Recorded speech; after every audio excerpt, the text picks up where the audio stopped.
एक एस्ट्रोलॉजी पे छोटा सा व्यंग सुनिएगा कि शारीरिक, मानसिक, आर्थिक परेशानियों से हैरान परेशान हम दोनों पति पत्नी एक पंडित जी के पास गए कि श्रीमान है कोई इन समस्याओं का समाधान। पंडित जी बोले, रे नादान, सूर्य अस्त है, मंगल अमंगलकारी है, बुध की महादशा में गुरु का अंतर है, शुक्र नीच का है, शनि का ढैया है, इसलिए रुक रहा गृहस्थी की गाड़ी का पहिया है, राहु और केतु की वक्र दृष्टि है, इसलिए इन सारी समस्याओं की सृष्टि है। इन सब समस्याओं के समाधान का एकमात्र उपाय है, 1.25 महीने तक रोज नियमित रूप से महामृत्युंजय जप के जाप करवाओ। रोज सुबह सुबह 2 बेसन के लड्डू सफेद गाय को और 2 देसी घी में चुपड़ी हुई रोटी काले कुत्ते को खिलाओ। चौथे 5वें दिन झल्लाती हुई, दांत किटकिटाती हुई, बड़बड़ाती हुई मेरी धर्म पत्नी मेरे पास आई और बोली कि पूरे मोहल्ले के 4 चक्कर लगाए आई, न तो कुत्ता मिला और न गाय। घर गृहस्थी की कुछ तो जिम्मेदारियां आप भी संभालो, लड्डू मैंने खा लिए।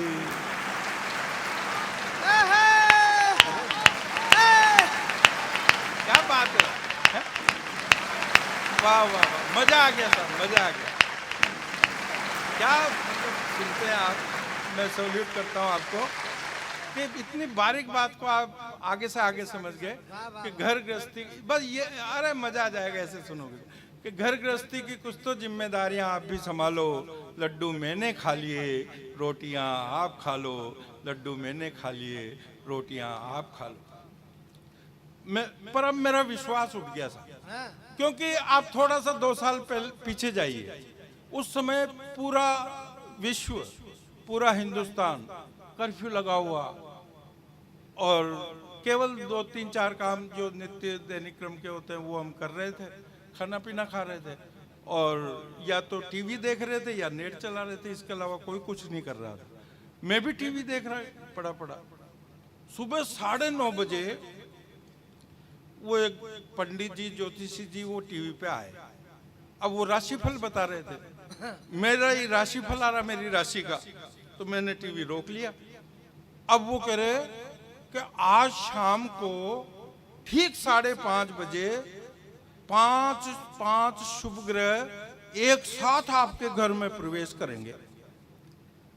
अब मेरे तो टेंशन, मैंने कहा यार यहाँ तो 1.5-2 महीने से पति पत्नी अलग अलग कमरों में सो रहे हैं, अब ये 5 शुभ ग्रह आएंगे एक साथ, इनको कहां सुलाएंगे? मैं टेंशन हो गया। और ये और करे कि आज शाम को ठीक 5:30 बजे आप बहुत ऊंचाई पे जाओगे। अब और ज्यादा टेंशन। मैंने कहा यार फ्लाइट बंद, ट्रेनें बंद, बसें बंद, खुद की कार छोड़ो, मोटरसाइकिल, अरे मोटरसाइकिल छोड़ो, घर से निकल ही नहीं सकते, वहां तो कमरे से नहीं निकल रहे। हालत तो ये थी कि एक वो पुराना सा वाइपर था टूटा हुआ, तो उस पे थाली बांध के तो यूं सरकारी हो। और ये कर रहे हैं बहुत ऊंचाई पे जाएंगे। अब टेंशन, मैंने कहा काहे से जाएंगे, कैसे जाएंगे, कहाँ जाएंगे? उधर खिड़की में से, बालकोनी में से नीचे मेन रोड पे देखो तो केवल 2 गाड़ियां घूम रही है, एक पुलिस की और एक वो एम्बुलेंस लाल बत्ती वाली। अब उस एम्बुलेंस को देख करके वो टेंशन, और मैंने कहा ये तो बहुत ऊंचाई पे ले जाती है, और ले जाती है फिर वापस थोड़ी लाती है। अभी तक जिसको लेगी उसको वापस ही लेके नहीं आई। बहुत ज्यादा टेंशन। अब मैं तो साहब न तो नाश्ता किया दिन भर, न खाना खाया, बस पलंग पे पड़ा सामने दीवार पे घड़ी की तरफ देखूं, 4, 4:30, 4:45, 5, 5:15, 5:30 पे जैसे ही कांटा पहुंचा, पंडित जी की आधी बात तो सच हुई, जैसे ही 5:30 पे कांटा पहुंचा, धर्म पत्नी बिल्कुल गुस्से में आई और दरवाजा एकदम से झटके से खोलते हुए बोले, दिन भर हो गया यहाँ पड़े टीवी देख रहे हो? और आम आदमी पार्टी का चुनाव चिन्ह मेरे हाथ में पकड़ा के बोली, छत पे जाओ और झाड़ू निकाल करके आओ। और मैंने कहा आ गए ऊंचाई पे।